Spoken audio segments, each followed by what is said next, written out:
What is going on, guys? Welcome to your 11th Photoshop tutorial, and in this video I'm going to be teaching you guys about the ruler guides. Pretty sweet because last tutorial we learned about the ruler. Now that we're expert with that, it's time to move on to something a little more interesting. So what is a ruler guide?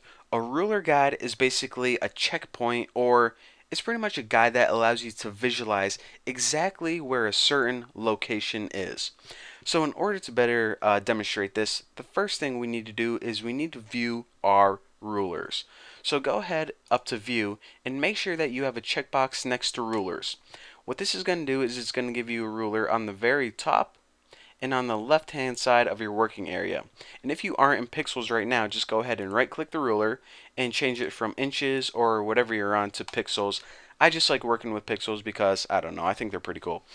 So how do we get a ruler guide? Well, it's simple. We just go up to the ruler and with our mouse left click and drag a ruler guide out to wherever we want it. So say that I'm just measuring, I don't know, the area of my face. Go ahead and release, and whenever we do that, we create a ruler guide that's this little neon blue fluorescent line looking thing. This is pretty much a guide that says, hey, you wanted a line at 47 pixels, this is it. So now if we wanted a line right here around like 330 pixels, just go ahead and grab another one, drag it down, release, and the cool little thing is a blob tells you exactly where you're going to drop it, release, and there you go. Now you can also do this with the vertical one. Again, hover over the little ruler here, click, drag, and release. So now we got the distance for my face exactly where we want it to be.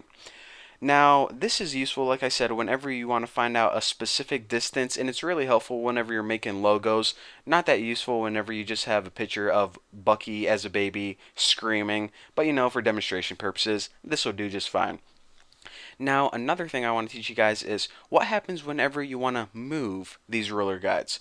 So say that, okay, my face on this left-hand side is, where I want it to be, but I actually want this left a couple pixels because I don't want to cut off my ear. Well, what you can do is you can select the move tool or just press V on your keyboard and hover over the ruler guide. Now you know that you're going to hover over it because once you do, your cursor is going to change from an arrow to a double-sided arrow. Now just go ahead and drag to wherever you want it to be, and this is basically adjusting your previous ruler guide. So we can go ahead and adjust all these if we want more of my face in the guide. And once we have our guide set, what you generally want to do is you want to lock your guides into place. Why is that? It's because your move tool, the one we have right now, is one of the most commonly used tools. So if we're sitting, moving stuff around, okay, we don't accidentally want to bump one of these guides. So in order to lock your guides into place, go to View, Lock Guides, and bam. Now, as you can see, we no longer can adjust our guides. Pretty sweet. However, once you're done, in order to get rid of your guides, this is how you clear all of your guides because these lines are useful, but you don't want them there all the time. Just go to View, Clear Guides, and it gets rid of all your guides. Now, the last thing I want to talk about is this. Say that you have, I'm just going to make two ruler guides real quick, a ruler guide right here and right here.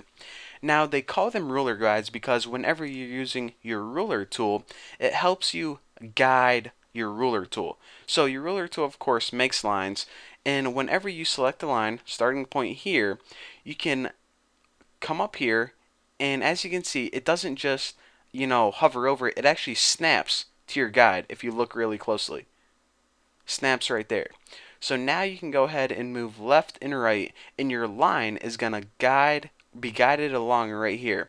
Now this is useful whenever you want to, just move the end of your ruler to a certain place, because if you try to do it with just your cursor, it's very difficult to go left and right perfectly. You're usually off by a few pixels, but anyways, I won't go into too much detail because I know rulers aren't the most interesting thing in Photoshop, but now that you guys know how to use ruler guides and how to work with them a little bit, you can now pat yourself on the back. Congratulations.